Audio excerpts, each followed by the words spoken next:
for our next main course, we're going to be talking about enchiladas and how to make them. So, enchiladas is a really versatile dish. You can add anything you want to it, or if you look up a recipe and you don't like that, you just don't add it. The only really things that you need for enchiladas are enchilada sauce and some type of tortilla. Really, the rest is optional. Add it, don't add it, add other stuff, it doesn't matter. So, my favorite is chicken enchiladas, what I'm going to be talking about today. But you can have pork enchiladas, shredded steak enchiladas. You can cook tacos the night before and then use the leftover taco meat in your enchiladas. Like, it's really versatile. So, with chicken, you can take a rotisserie and debone it and then shred it, which you just take, like, you debone it and then you put that on a plate and then you just take 2 forks and kind of, like, shred it, and then that's your meat prep. Or you can cook chicken.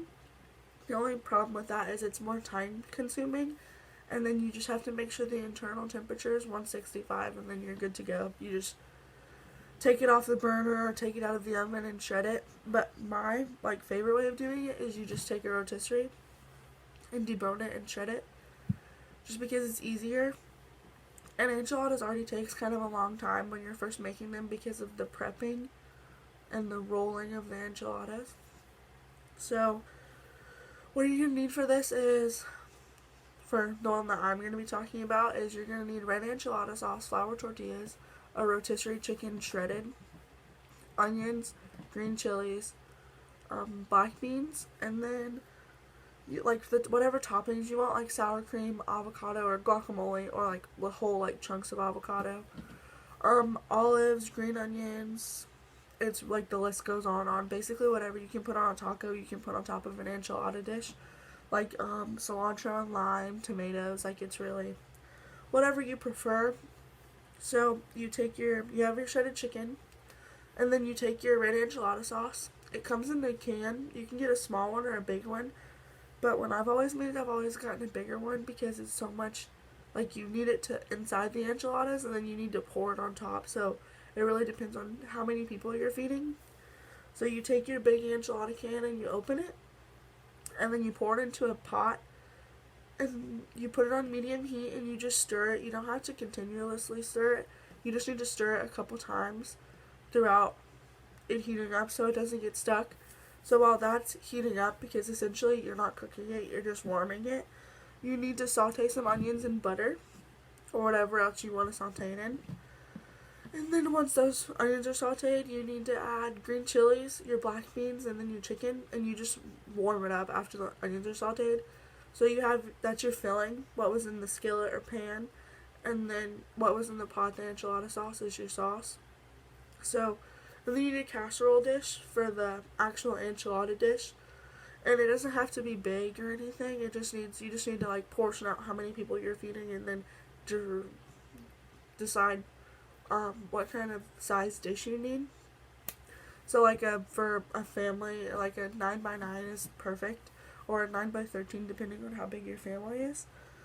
And so you lay out flour tortillas, and I say flour tortillas because it's a lot easier to fold the tortillas and actually make the enchilada shells, because they're a lot more flexible than corn tortillas and they can roll easier. So you take your flour tortilla shells and you lay that out on your enchilada pan on the bottom, and then you take your warmed up red enchilada sauce, and then you take heaping spoonfuls of that and put that on the tortillas, the bottom of them. And then you take your filling and you kind of line it up like you would a burrito, I guess. So it's so you can actually fold it, your filling. And then you roll them up and you pour the rest of the enchilada sauce on it. And then you can add whatever cheese you like, Mexican blend, Monterey Jack, mozzarella, and the list goes on and on. Cheddar. You just need cheese. And then you pour that on, and then you pop it in the oven.